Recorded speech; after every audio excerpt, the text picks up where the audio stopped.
This is Nightly Business Report with Tyler Matheson and Sue Herrera. Pressure mounts. Yahoo misses earnings estimates, and now some say CEO Marissa Mayer has only 2 options left. Wall Street's worry companies have just started reporting their results, but already one big concern is emerging. The race to get ready for the flu season. Why it's a 6-month mad dash to get the vaccine made. A look at how it's done in the second part of our series tonight on Nightly Business Report for Tuesday, October 20th. Good evening, everyone, and welcome. Thanks for joining us. From Yahoo to Boohoo, the pressure is building on Yahoo CEO Marissa Mayer. The company reported earnings and revenue after the bell. Both numbers missed Wall Street estimates. Result, another not-so-hot quarter for a CEO trying to turn the company around. Yahoo earned 15 cents a share, but significantly, that was a penny below expectations.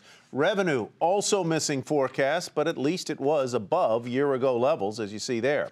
As for the stock, it traded initially lower after the report, and as Josh Lipton reports, CEO Marissa Mayer may have only 2 options left. Her stock is down, her key lieutenants have left. So what are Marissa Mayer's options at Yahoo? For one, she could try and accelerate the turnaround at the business. That means driving revenue from the company's mobile, video, native, and social ads. These are the areas where internet ad dollars are moving. But these areas also represent only a relatively small part of Yahoo's overall business. That's why Mayer also needs to stabilize the company's core online ad business, but that won't be easy because the competition is fierce. This year, eMarketer predicts Yahoo will capture just 2% of the $170 billion worldwide digital ad market.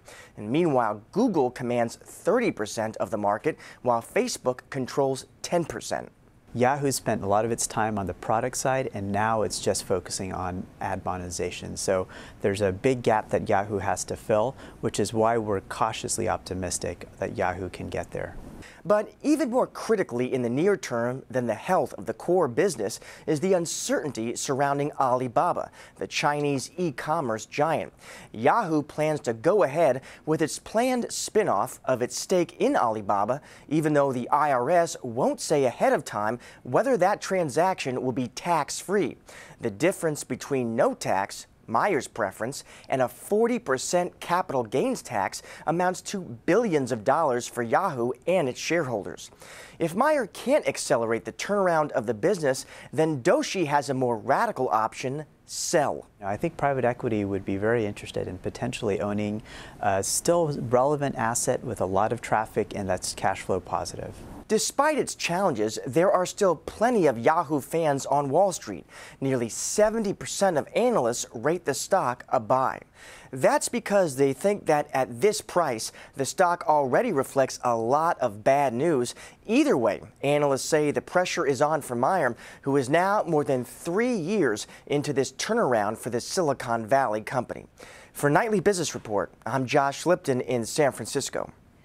A trio of blue-chip earnings from Verizon, Travelers, and United Technologies. All 3 reported better than expected earnings per share, and that helped send their shares higher, with United Technologies the top performer on the blue-chip Dow Index today. Verizon says its wireless business, the country's biggest, and its Fios internet and TV business are both healthy. But it's betting on mobile video, tracking their 100 million wireless customers to see what apps they're using and what websites they're visiting. Valuable information for advertisers. Verizon earned $1.04 per share in the third quarter, beating estimates by 2 cents. Revenues also beat estimates, up 5% year over year. Travelers, the insurance giant, says revenues were better than expected, too. A quiet hurricane season has kept claims down, but the lack of claims is also helping to keep premiums down, and investment income fell. Overall, third quarter earnings easily beat expectations by 66 cents. For most companies, though, third quarter revenues have been a sore spot, and that was the case at United Technologies. It makes Pratt & Whitney jet engines, Otis elevators, and Carrier air conditioning equipment. But sales fell more than 5.5% in the third quarter. The company blamed a strong dollar and delays on engine deliveries. But it says it's on target to meet earnings projections for the year. Third quarter earnings beat estimates by 6 cents, and United Technologies will use money it made from selling off Sikorsky helicopters to buy back $12 billion worth of stock. And tomorrow, the Dow components slated to report include Boeing, Coke, and American Express. Earnings reports have only started to come in, but there is one big issue that is already emerging. Bob Pisani tells us what Wall Street is starting to worry about. While it's still early in the Q3 earnings season, traders are already focused on the quarter that really matters, and that's this one, the fourth quarter. Analysts are taking down earnings estimates in some cases very aggressively, and it's not an industry-specific issue. Chip names like Micron and Rambus, and commodity companies like Alcoa, and agricultural companies like Monsanto, and companies that sell to the Chinese consumer like Yum Brands and Wynn Casinos, the earnings have all been coming down. So what's behind all this? Well, simply put, there's a revenue recession going on. The S&P 500 is looking at 4 consecutive quarters of revenue declines this year if the current estimates hold up. Partly this is due to the big decline in revenues from oil companies, you know that, and to a stronger dollar. That's hurt companies' earnings overseas. But it's bigger than that. Companies from IBM to United Technologies to Eaton are all indicating revenues are lower than projected, and the conclusion is that the global economy remains weak. As a result, corporations are spending less on new investments, and instead they're using their available cash to buy back a lot of stock. That's one reason the stock market's held up pretty well this year. Another reason stocks have held up well is that the margins have been strong. The S&P has margins of a little over 10%. That's near a record. But consistently declining revenues means the margins are under pressure. To keep the margins up, to keep the stock market going, companies have to keep cutting costs. But how do you do that? Well, they've been cutting costs for years, but they're already cut to the bone. If this continues, the only way to cut those costs is layoffs. That's why we need better revenue growth. For Nightly Business Report, I'm Bob Pisani at the New York Stock Exchange. On Wall Street, the Dow snapped a 3-day winning streak. Earnings beats by Verizon, Travelers, and United Technologies, as we told you, were not enough, though, to offset the weak guidance from IBM that we mentioned to you last night. By the closing bell, the Dow Jones Industrial Average dropped 13 points to 17,217. The Nasdaq fell 24. S&P 500 lost 2. To the economy, housing starts rose to a near 8-year high in September, driven by an increase in multifamily construction. The Commerce Department says groundbreakings rose 6.5% to a seasonally adjusted annual pace of 1.21 million. That is the 6th straight month above 1 million units. And new applications for building permits, an indication of future construction, fell about 5%. From housing to politics, where Donald Trump remains the Republican presidential frontrunner, according to the latest NBC News Wall Street Journal poll. Neurosurgeon Ben Carson a close second, with Marco Rubio rounding out the top 3. While Republicans prepare for the next debate, there are questions in Congress and within the Democratic Party about who will run for some positions and what that could mean for the economy. We're happy to have John Harwood joining us in studio tonight. Good to see you, John. Good to be here. Let's start with Speaker of the House position. Is Paul Ryan going to accept that position if formally asked? Feels like it's moving that way. He's been reluctant for good reason. The House is a very difficult place to run right now with this Republican caucus. But he's getting so much pressure from Republicans that I think in the end it's going to be difficult for him to turn down. He's asking for some conditions that he not have to mortgage his running of the House to a particular faction. He's not going to have to agree to changes that they want. Not clear that he's going to get the assurances that he needs, but it feels like it's moving in that direction. Let's switch to the Democratic side. What can we expect from Joe Biden, and when? I believe that a week from now we will know whether Joe Biden's in this race or not. I think the answer will be no. He is thinking about it very seriously. His staff has very seriously prepared options for him. But I suspect that he's not going to do it in the end. Does Hillary Clinton's performance in front of a Benghazi committee on Thursday influence his decision one way or another? I don't think so. I think, Tyler, this is a much bigger issue for Joe Biden than how she does. First of all, because you can assume, especially after that debate, that she's going to perform well. She usually does in set-piece moments like that. But Joe Biden has got to decide whether he has a stomach for this, whether his family has the stomach for it, whether there's a path to victory. And I think the answer to all of those questions is going to come up no. And also the fundraising issue, which may not be an issue for Michael Bloomberg, because he is a very wealthy man, and reports are that he may consider jumping into the race. Michael Bloomberg could be a credible independent candidate for president. He's got the money for it. I'll believe it when I see it. He has been reluctant so far. He took himself out previously. See if he changes his mind. All right, John, great to see you. Thanks for coming by, John Harwood. All right, still ahead, small business owners are considered job creators. So why so many of them feel they are being shortchanged?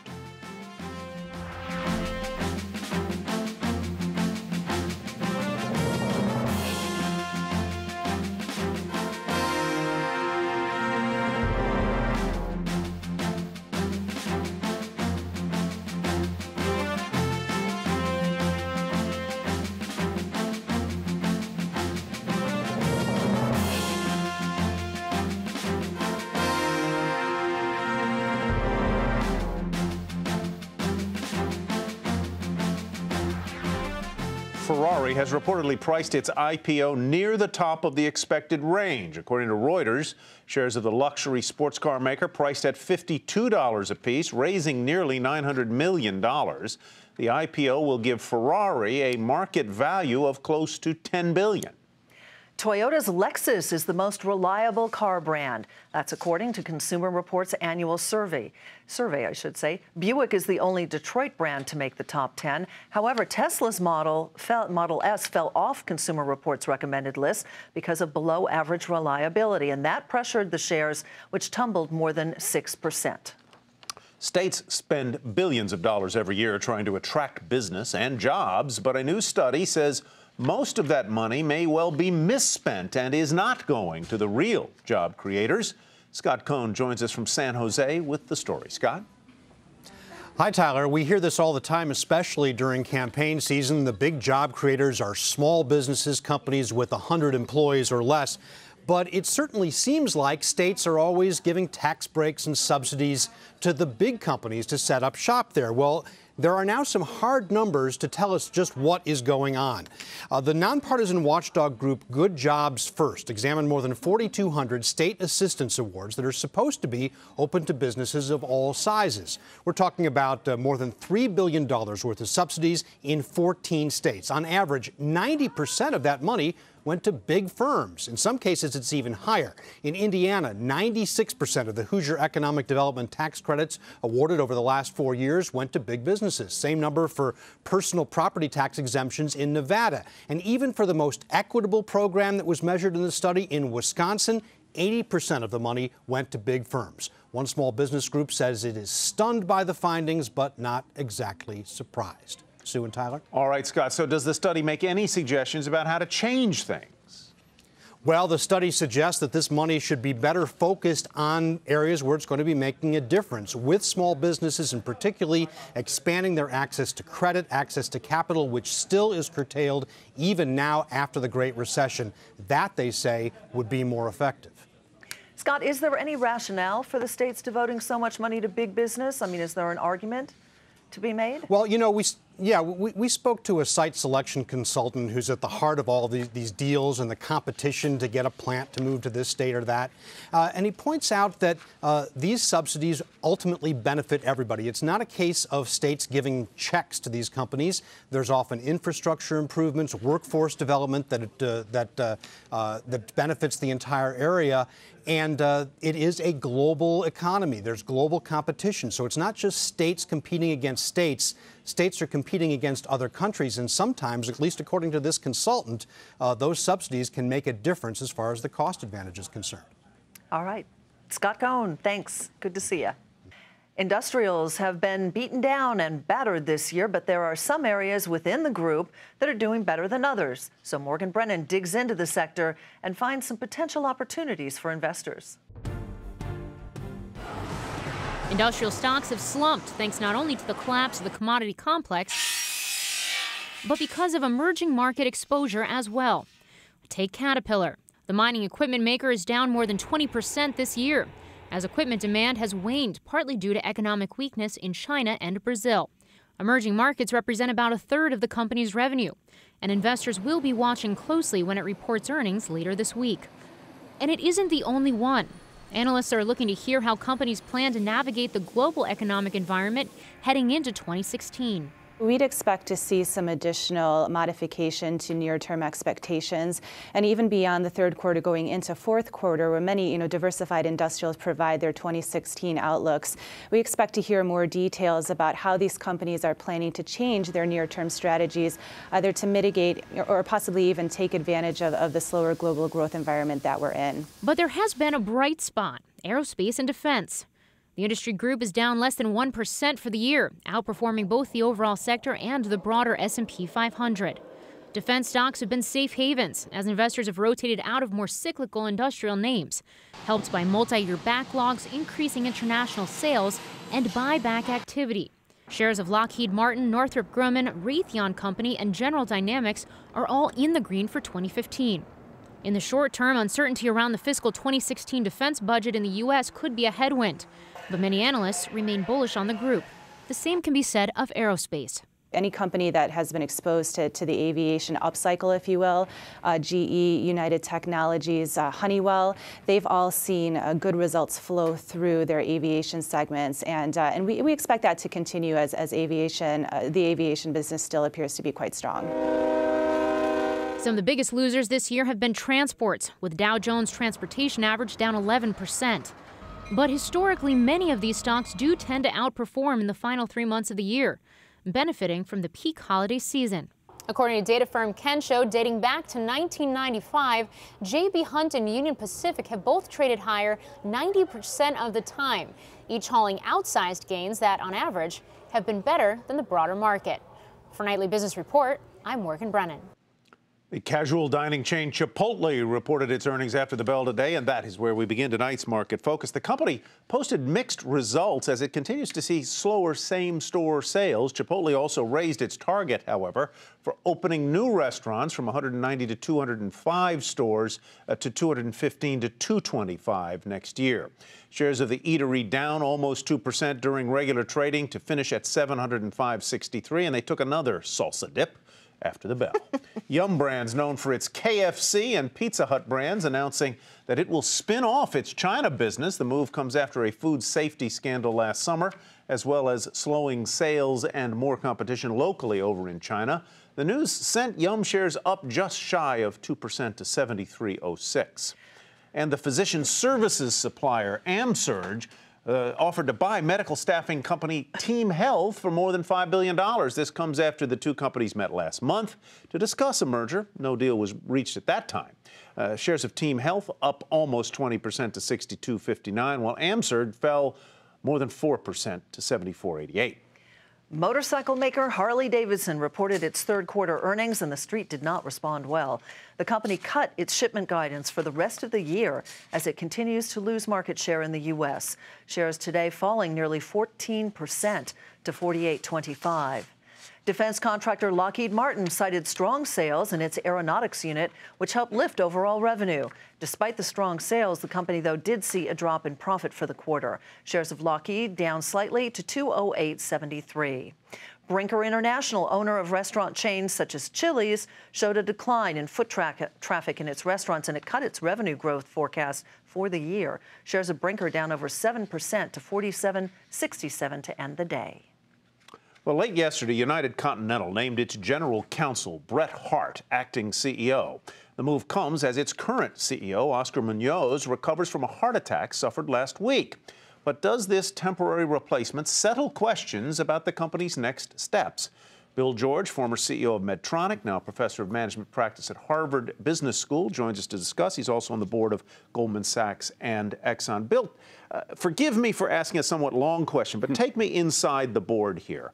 Are you more concerned about the delay produced by United in appointing this new interim CEO? We first got news of Mr. Munoz's heart attack on Thursday, as I recall, and this didn't come until last Monday night. Or are you more troubled by the speed with which the board moved to appoint Mr. Munoz in the first place after the former CEO, Jeff Smisek, was ousted for association with a scandal? Tyler, I'm concerned about the latter, that they moved too quickly. But let me just say, they didn't have a lot of information on Thursday or even on Friday about the severity of Mr. Munoz's heart attack, and I'm quite familiar with this area, and I have a lot of empathy for what they went through. So they moved on Monday. I'll cut them a lot of slack for that. But let's go all the way back to Jeff Smizek's termination. I don't think they had a succession plan in place. And why not? Where was the short-term succession? Every board I've served on has a clear short-term succession plan and a long-term plan, and they didn't have one in place. And frankly, if they didn't have anyone inside, I would rather have seen them appointed a board member as interim CEO. Somebody like Henry Meyer, who is the lead director, could have stepped into that role while they conducted a search. Mr. Munoz got off to a good start, but I would rather see an airline veteran come in and take this role. This airline is a mess, and it needs real experience and expertise to put it back on track. Yeah, Bill, what I was going to say is how much of what we're seeing or not seeing from United is because of the other issues that are going on with the airline? Well, they've got a lot of issues going on, I can tell you, and it's just not well organized. I don't know why they paid Smizek almost $20 million to go away after he did an inappropriate deal with the Port Authority of New York, the same person who had gotten in trouble over the Bridgegate crisis on the GW Bridge. So I think they've got to sharpen up right now, and they need to conduct a very good external search and find somebody from the industry that really knows this business. Bret Hart is clearly an interim, but they need somebody that operationally knows. This is an operational mess. I sat in an airplane the other day for an hour, and no one told us why we were delayed. They kept saying paperwork. Paperwork. Well, you know, and Mr. Munoz came from the transportation industry for a very different part of it, from the railroad business, though he had been on the board here. What you seem to be driving at is the need for boards to be prepared for any contingency, both short-term and long-term, and to have someone presumably in-house whom they can go to on a moment's notice, at least as an interim. Absolutely. You should have one of your top senior people ready to go as an interim, maybe even as a permanent for 3 to 5 years until you get the right CEO. Look, I think their management is going to need a lot of turnover, and someone's going to have to do a complete restructuring of United. Compared to Delta, it's almost an embarrassment. These are no longer the friendly skies of United. Right. All right, Bill, thank you very much. Bill George with Harvard Business School, former CEO. Thanks, Tyler. Thanks, Sue. At Medtronic. Coming up, the complex journey a flu shot takes. It starts on a farm and ends up in your arm. It's the second part of our series on the big business of the flu.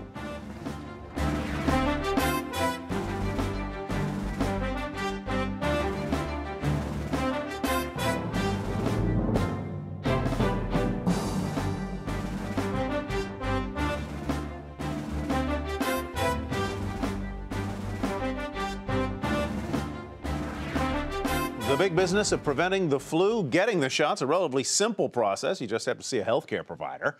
But making the vaccines, a very different story. In the second part of our series, Meg Terrell shows us how the flu shot gets from a chicken farm to a manufacturing plant to your arm.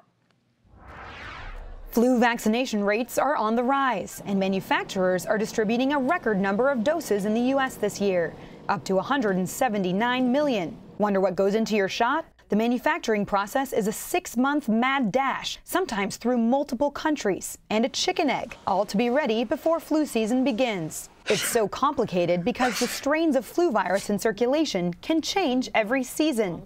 Every year, the world has to reassess, are those strains in the vaccine the right strains or not, and adapt the vaccines. Companies can't start the work until February, when the World Health Organization settles on the strains to be included based on what's circulating around the globe. They designate 3 for the trivalent vaccine and 4 for the quadrivalent. Public health agencies then provide seed strains to the manufacturers. Next, enter the chicken egg, or hundreds of thousands of them. The egg is actually a manufacturing facility, fully sterile, totally equipped. All you need to do is put it at the right temperature and put virus into it. GlaxoSmithKline's chairman of vaccines, Moncef Slaoui, explains they're not just any chicken eggs. These come from birds raised on high biosecurity farms to ensure the safety of the flocks. The biggest threat? Bird flu. Manufacturers say this year's bird flu outbreak didn't harm their flocks, though it's a risk to using eggs for production. Once the eggs arrive, they're checked for infection and to ensure they contain embryos, key to the manufacturing process. Then power washed, injected with virus, and left to incubate for 4 to 5 days while the virus replicates. The virus is then extracted, killed, and in GSK's case, shipped from their plants in Germany or Canada to their manufacturing facility in Pennsylvania to be outfitted into syringes. Every dose of this flu vaccine comes marked with a 2-dimensional barcode, which enables it to be tracked every step of the way from when it leaves this manufacturing facility to when it gets to your healthcare provider's office. It contains information like lot number and expiration date, which can then be scanned into their electronic medical records. Manufacturers have until early summer to finish making the vaccine, perform quality controls, and secure FDA clearance, or risk losing business to a competitor. It's very, very important to be very fast in the manufacturing because for instance, in the US, the retailers want to have the flu vaccine very early in the season in August, and they negotiate access to doses during the early summer. And if you don't have your manufacturing and you don't have the doses, they don't commit to you, they commit to your competitor. GSK is supplying up to 38 million doses of its vaccine this season. Its biggest competitor, Sanofi Pasteur, plans to distribute at least 65 million doses. A much smaller competitor, Protein Sciences, formulates a vaccine without using eggs at all, an option for those with egg allergies. In the rush to be ready for flu season, every day counts. For Nightly Business Report, I'm Meg Terrell. And that does it for Nightly Business Report for tonight. I'm Sue Herrera. Thanks for watching. And I'm Tyler Matheson. Thanks from me as well. Have a great evening, everybody, and we'll see you back here tomorrow night.